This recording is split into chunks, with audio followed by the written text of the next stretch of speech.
Welcome back to the Fleet Success Show. I'm your host, Marc Canton. Today, I'm talking with Tony Yankovich about the need for education and training and the desire for that from the fleet industry.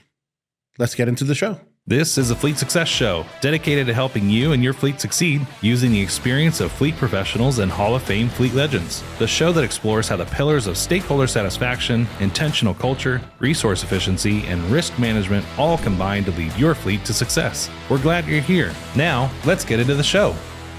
Hi, everyone. Welcome back to another episode of the Fleet Success Show. I am Marc Canton, your host for today. I'm the VP of Product and Consulting here at RTA Fleet, the Fleet Success Company, and I'm joined once again by my good friend and colleague, Tony Yankovich. How you doing, Tony? I'm doing great, Mark. Happy to be here. Great to have you, my friend. So, wanted to bring you on to talk about a whole bunch of different things, but one topic that's been kind of, sort of seeping up for me, talking to Steve and Scott and the other consultants out there in Griffin, and they're seeing a lot of change in fleet organizations. They're seeing, frankly, turnover being a little bit higher and all that. And I know that's something that you had some experience with recently and some interest in.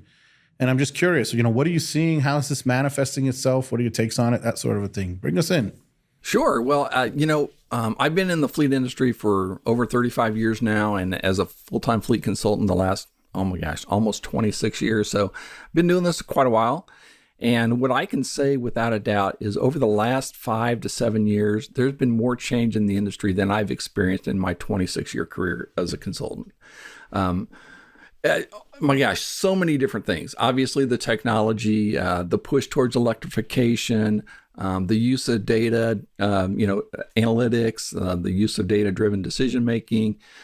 So all of that stuff, which is kind of common knowledge to everyone.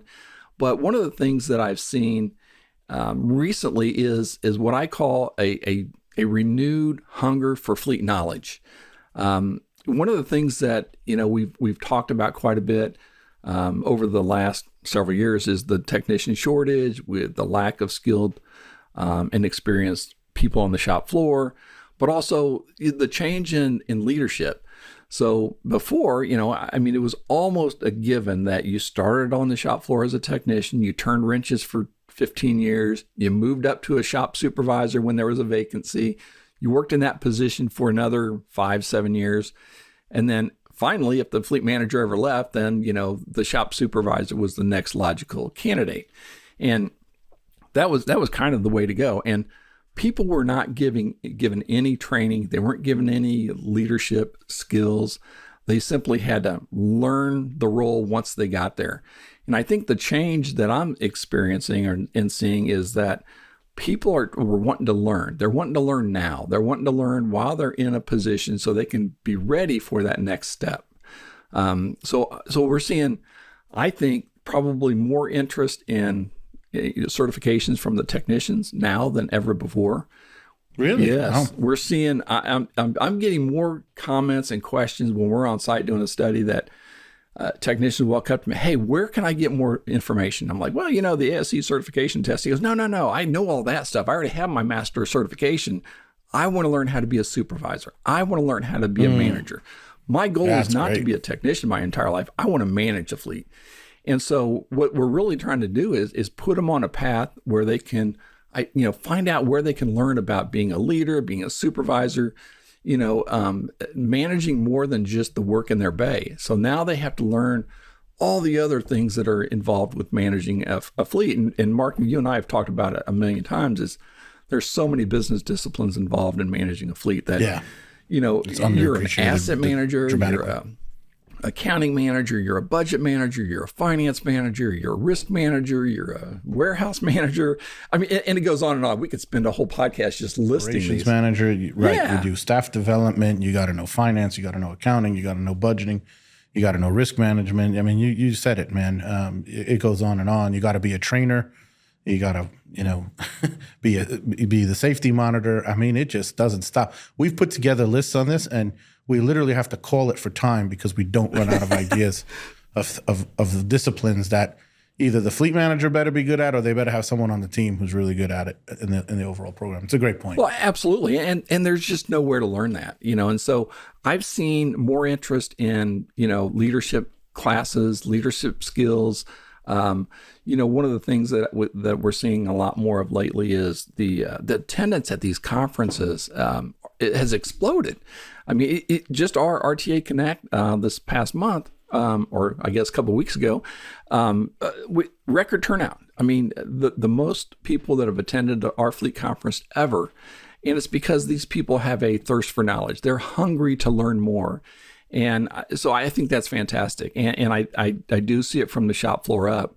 And the other component of this is that so many more people, especially at the fleet manager level, are put into fleet when they don't have fleet experience.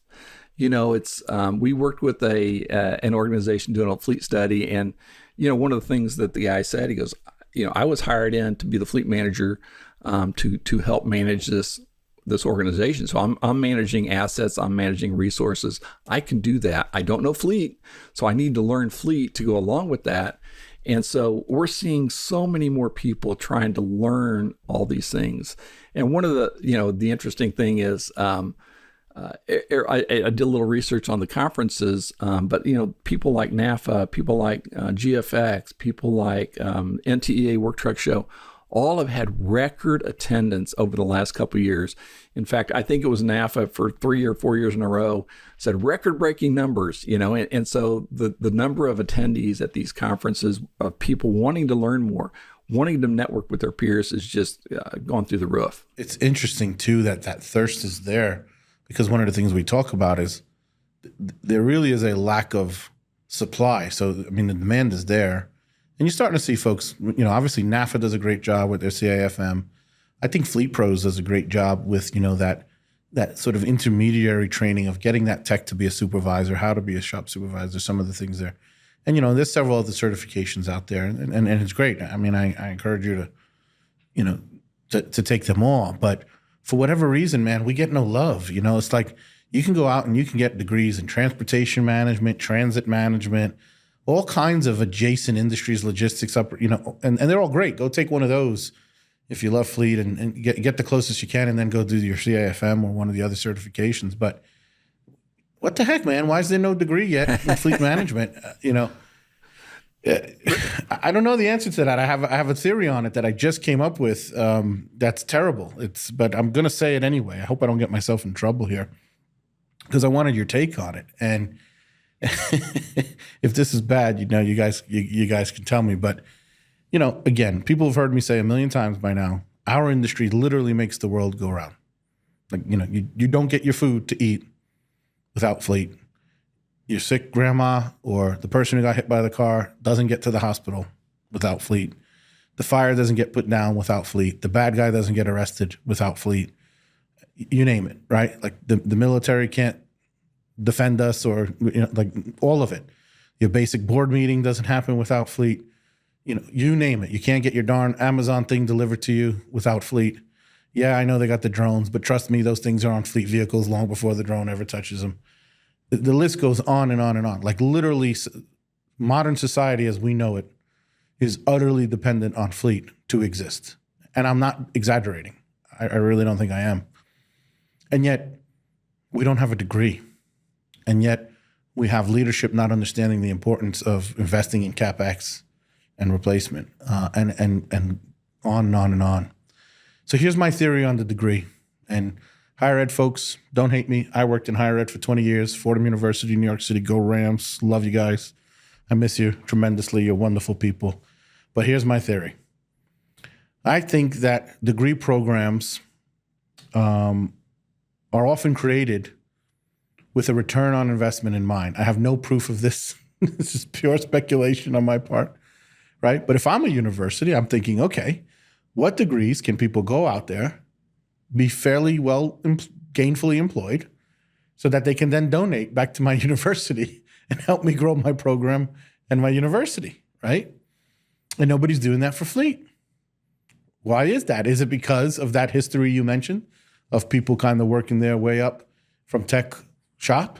Is it because someone hasn't done the analysis and, are they worried that there's not enough upward movement for fleet managers? Could that be the issue? That, you look at those public works jobs, they come from every other department, plumbing and carpentry and HVAC and all this, and it's very rare. We know a couple of the rare cases of like our buddy Harold over in Avondale who moved up through fleet, but you don't see it a lot, right? Like there's not a lot, especially in government, there's not a lot of good chances given to fleet people, which is a travesty because to your point, their expertise and their broad base of knowledge is far outshines almost any industry that you would compare to it. And yet they rarely get that same opportunity for that upward movement. On the corporate side, sometimes you see it. A lot of times fleets are decentralized, so they don't get the recognition. The one industry that you kind of do see fleet folks getting their due, at least generally, is I think construction, maybe to a lesser degree utilities. And I know I'm shooting at the hip here, but I'm seeing something, and I'm grasping at straws to make sense of what I'm seeing. What are your thoughts there? From personal experience, I think you've hit something when you talk about the return on investment for college folks. So I have my oldest daughter is graduated from college. I have my two boys are in college right now at the University of Kansas. Go Jayhawks! And then my youngest daughter is a senior in high school. I've had more phone calls and more mail from my oldest daughter's school once she graduated asking for money than ever had during recruitment, during admissions, during the 4 years she was at school. So I think there's something to what you're saying, Mark. It's kind of a conspiracy theory, but I think I kind of agree with it. I think I do. Right. And whether it's malicious or planned, that's not necessarily Right. what I'm saying, but it seems to be playing out this way. And maybe we need some really wealthy former fleet managers to come in and grab some school by its ear and say, hey, go invest in fleet, go start a fleet program. Could you imagine? Because most of us fell in, that would be cool. Yeah, I was just saying, how interesting that would be, the type of people that I think you would show interest in that. I'm trying to think, what is the closest thing out there? I mean, there's some logistics coursework, and there's some asset management stuff, and there's some finance stuff, and there's some general business stuff, but there's nothing that ties it all together. And that's what a fleet manager is. When all of those things are tied together. And if we could, maybe that's what RTA should do, Mark. We should start a fleet manager college or school. There we go, Fleet University. Fleet University. I'm telling you, man, we're doing That's it right. one of these days. That's right. One of these days when we got money coming out our ears. That would be awesome.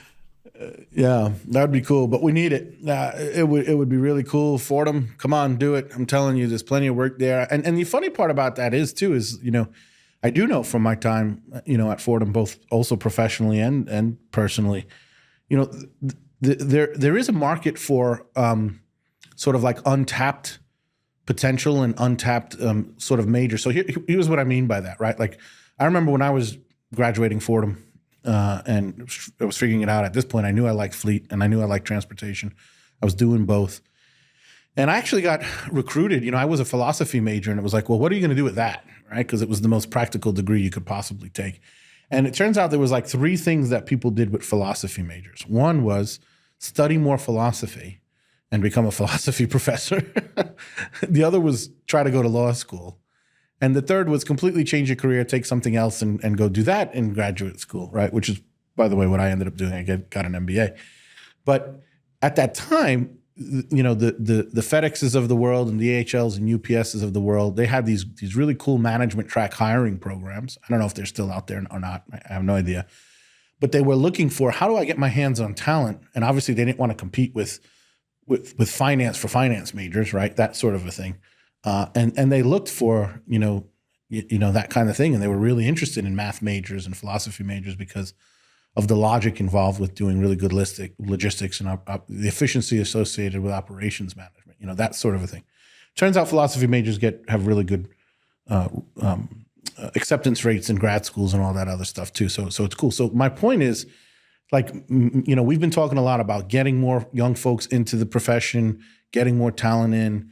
Do we get the folks who maybe college isn't right for in on the technician skill stuff? And I think all of that is legitimate and true.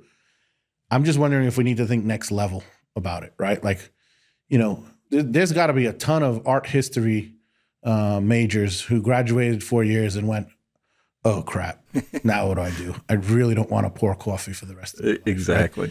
Right?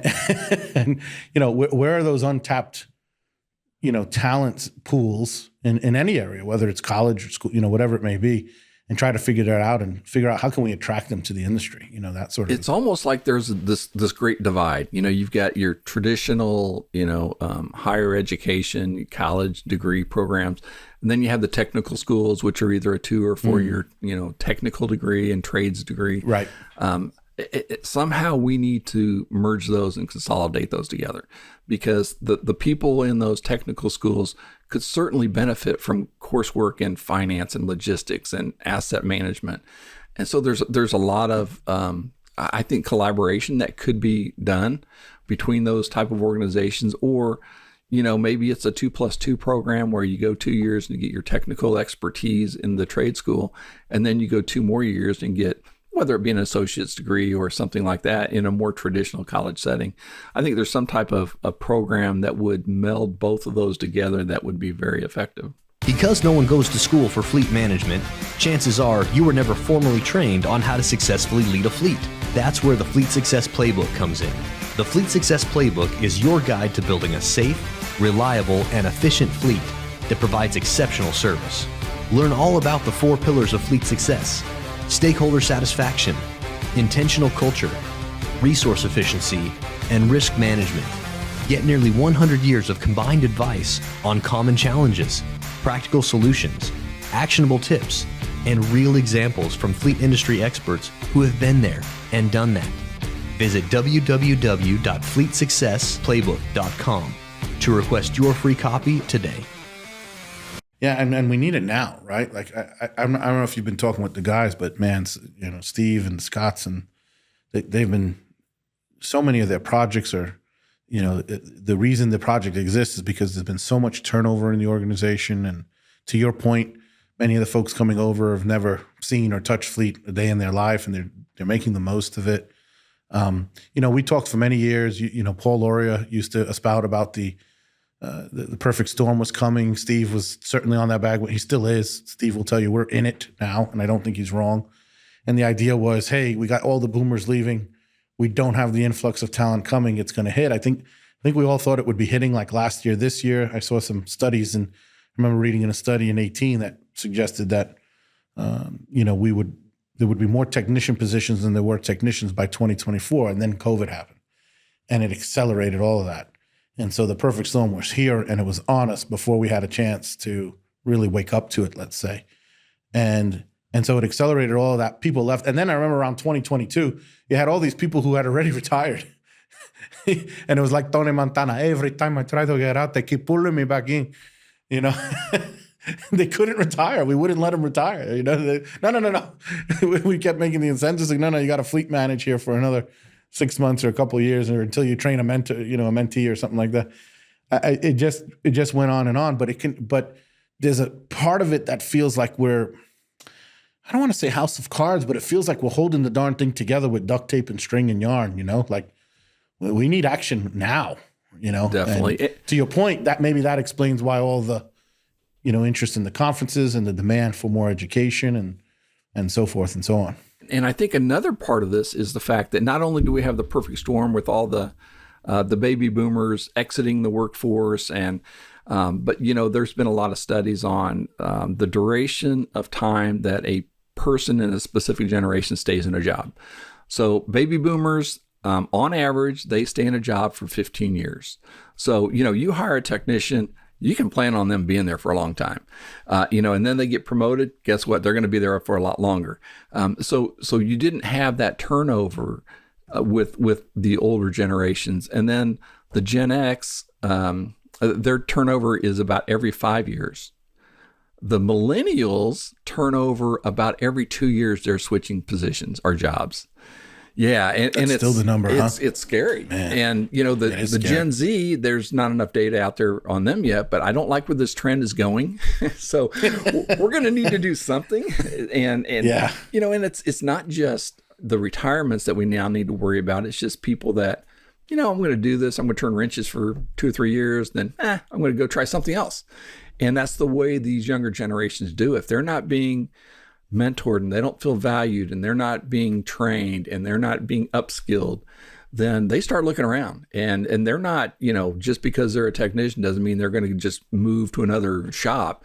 They might move industries completely. And that's what we're seeing a lot of. So they're changing trades, they're changing whatever, they're going back to school.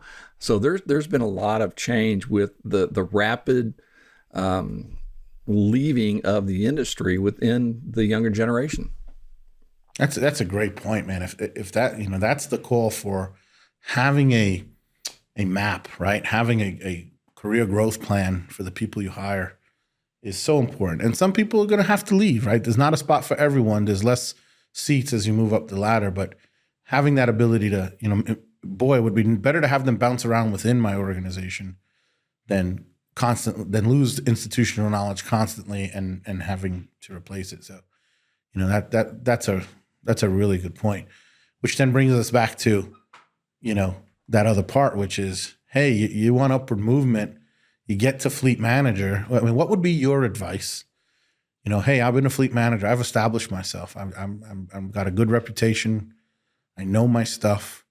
I want that next thing, but I don't know if I want to go and learn a new trade and change careers. It's tough. I mean, you and I have been fortunate. Many of our friends and colleagues have. We've transitioned to, consulting. I've transitioned here to software, and you see that sort of a thing. But we seem to be the exception. What's out there? Is it just go get a bigger fleet? I think that's part of it. I don't know. I don't know the answer. I got asked this question by a good friend, an accomplished fleet manager, someone who, if I mentioned the name, everyone in the industry would know. And, I kind of spouted off the ideas I just said to you, and then I was at a blank. What do you think? What are your thoughts? I think you're spot on. I think, we always talk about the career ladder, the career path of the technician, but we don't really talk about it once you've reached the pinnacle, once you've reached that fleet manager position, because like you said, what's next? Well, okay, I can go manage a bigger fleet, or I'm going to go manage a more complex fleet, maybe a national fleet or something like that. But that's it. You're still doing the same thing, just with a different number of vehicles. There's not a lot of opportunities beyond that. And like you said, we've been fortunate. But the consulting gig's not for everybody. I mean, we've seen how many people dip their toe in and realize that, it's not what I thought it was. It doesn't work. So yeah, good call. That's not an easy road to hoe either. So I don't know. There's not a lot out there for them unless they're, want to change positions. I mean, there's certainly things adjacent, like you said about the consulting. It isn't for everyone. But, training is another, I think, really good example of things you can do. You can definitely do training. You can definitely work in sort of the vendor side of it and somehow be in a customer-facing role is always there. But I do think I think for one thing, one piece of advice I will say is, if you're truly interested in sort of, if it's about income or if it's about growing your career and getting to that next thing, you have to be willing to engage in the national job marketplace. You're going to struggle to do this if you're only willing to stay local, right? So that's one piece of advice. You got to engage the full thing. Right, that's the only way you're going to see enough opportunities and kind of move around enough. Now, don't get me wrong; you can start local, right? Like I'm in a small, I'm a tech, I'm a supervisor, maybe at a decent-sized city or village or town, and then I become the fleet manager of a small town, and then a medium-sized one, and then a city, and then a big city, and and then a state, and then what? Right. A bigger state. Right. Exactly. That sort of a thing. Corporate.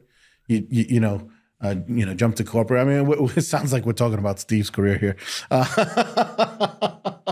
But that's basically what he did, right? I think he went from really local and transit to, I think it was West Jordan and kind of worked his way bigger and bigger, Republic Coke, et cetera, et cetera.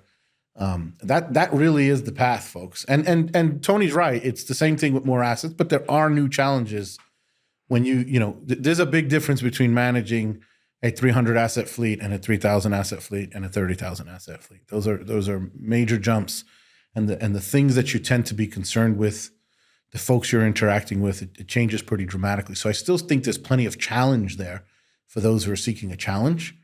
But, jumping over, doing the, let's say the public works thing, it's doable, but you just don't see it very often. It's an interesting thing. Correct. And, one of the things that I like to tell people is, I think it's most important to hire the right person, not the right resume. So some of these people that are fleet managers are just phenomenal. I mean, they get it. They grasp everything. And they're good leaders, and they're good people, and they're good managers, good stewards of resources. And those people shouldn't be limited just because their resume says fleet, fleet, fleet, fleet, fleet. Right. That's a great call. Great call. So we got to get the world to listen. Maybe we need to call this the Success Podcast for all people who have ever been associated with fleet, so that we can get more people listening and giving our fleet friends chances in other areas. That's right. They want to grow. But I just want to get back and make sure we've covered, you were talking about this deep desire that you're seeing for people to get educated. You talked about attendance at the conferences. Are you seeing more inquiries around training? Like I know you did a big training thing. You sent the guys out to Hawaii for some are you seeing that? Are you feeling that in the marketplace? Does that make sense what I'm asking? Yeah, absolutely, Mark. In fact, old school consultant, Tony, it was, they hired us, we came in, looked at their operation, gave them recommendations and left. Now what we're seeing is there's more engagement after the fact. Not only do they want us to help them implement some of these recommendations because they don't have the resources or the experience or knowledge to do it, but they want us to help mentor and train them. So one of the, some of the services that we're providing are coaching and fleet mentoring, where we will guarantee or, offer a X number of hours per week, per month, per year to a fleet organization and says, we can come in and do whatever. We can train the fleet manager, we can train the parts specialist, we can train the technicians on any level of different things. And so we've seen a lot more engagements in that area. And, the one you kind of referred to is there was an organization in Hawaii, and Hawaii has a requirement that the state of Hawaii has a requirement that in order to do your state inspections, you have to be an ASE certified technician. And they're, what do they call a single, oh my gosh, you have to help me out with the single source of failure, single point of failure. Single point of failure. They had one technician that was ASE certified that could do those annual inspections. Oh, that wow. person So left. He was sick, took a position somewhere else, and now they didn't have anyone to do the certification testing. And so what we did, we sent our folks out, and we actually trained their entire mechanic staff on their light duty side of the house of how to, take and understand and learn the ASE A-Series test. So we actually spent a week on site, Steve and Scott did, and they trained those technicians. And the pre-score and post-score after the training was phenomenal. Their increase in testing ability and results was fantastic. And so, that's just another thing that we're doing now. And that's not something that we did, even 10 years, 15 years ago. Right. Because you would have expected either the fleet program to provide that or folks to get hired. I mean, 15 years ago, folks were getting hired. You would see ASE requirements on resume, on job postings. Now that's a little bit of a pipe dream. It's more like, get hired and we'll help you get your ASE. Yeah, that's interesting. And so there's, and there's also really good opportunities, by the way, just some super quick tips, right? For people to get, your team needs training. Let's say it's technical training for your, get it on your specs, right? You're ordering a new truck, new piece of equipment, require that the training's in the specs there. Your local parts stores oftentimes will, Napa's very good about giving training. What are some other tips? You mentioned get to the conferences, get educated there. We always talk about the certification programs. Any other thoughts? What, again, hire us, call Tony. Hey, we can customize a training for you, whatever it is that you may need, whether it's transitioning mechanics to supervisors to fleet managers, like you mentioned. What are the thoughts you have around that? What people who are like, they know they need this, how can they get their hands on what they need? Well, and I think the beauty of today is, there are so many free webinars out there.